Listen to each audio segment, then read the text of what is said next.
Well, that brings up another perennial question.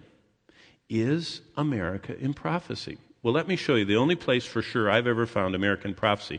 Look with me at 2 Timothy chapter 3.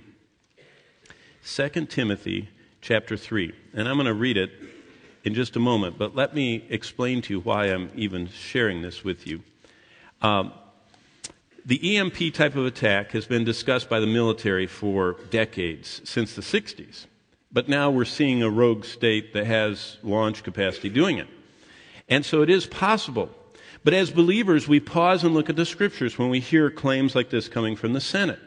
We have Bible prophecy before us that clearly identifies, from God's perspective, who is active on the playing field at the end. Now, I'll just give you a thumbnail sketch. Ezekiel identifies Russia and a Muslim alliance. So we know that there are 4 power groups in the end days. The final war, it comes from 4 points of the compass. They come from the north, they come from the west, they come from the east, they come from the south. 4 points. Ezekiel identifies the northern one as a Russian-Muslim alliance. Secondly, John foretells the kings of the east. He says that they are going to be coming from the east. The Chinese and whoever are coming from, actually it doesn't say east, it's from the rising sun. And so, interesting, that is even how they define themselves. Thirdly, Daniel identifies the kings of the south as also African Muslims, and it names the nations. They come up, and then we know the most about the 4th group from the west. That's the revived Roman whatever culture that returns, kind of that which is around the Mediterranean that was so much a part of the first century.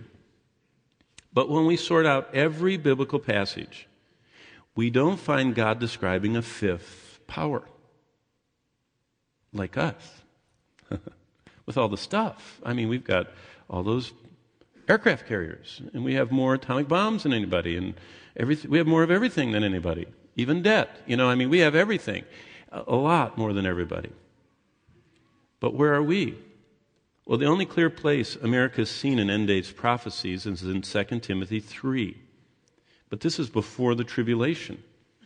And it says in verse 1 of 2 Timothy 3, "But know this, in the last days perilous times will come, for men will be lovers of themselves, lovers of their money, boasters, proud, blasphemers, disobedient to parents, unthankful, unholy, unloving, unforgiving, slanderers, without self-control, brutal, despisers of good, traitors, headstrong, haughty, lovers of pleasure rather than lovers of God, having a form of godliness, but denying its power. From such people turn away." It's difficult not to recognize much of our culture in those verses. But that is the only place that you can really clearly identify American culture in prophecy, which is amazing to think about.